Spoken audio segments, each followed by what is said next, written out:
This little section here on waiting is about Joseph, an example for him. Joseph had been made a promise through dreams, and he knew God had a wonderful plan, but somehow it all seemed to go wrong. He was sold as a slave and spent several years as a servant or a slave, and then, to make things worse, even more depressing, he was falsely accused of rape and sent to prison for the rest of the time, which could have been 10 years. He surely would have felt depression, despair, as if God had forsaken him and did not care, as if his dreams were never going to come to reality. He would have had times of illness and darkness, perhaps abuse, no friends, no hope in sight, just forgotten, life passing him by. His wait was painful. He had seemingly lost the best years of his life into prison. His youth had passed by. He had no wife, no children, no future, no belongings, no money. And he was coming up to 30 years old.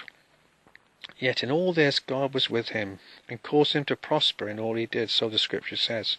God allowed him to be encouraged along the way and to prosper him. And we're quite sure that he would have had times when he had relapses in waiting for the Lord and fulfillment of his dreams, times when he questioned God.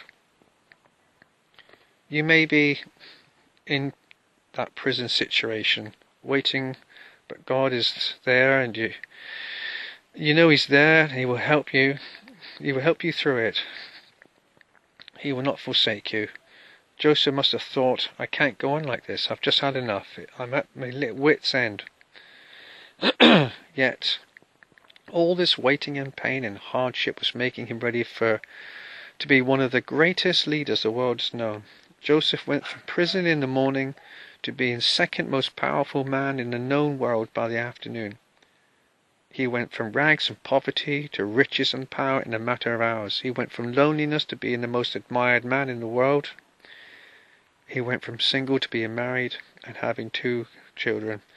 He was greatly rewarded for his long wait and endurance.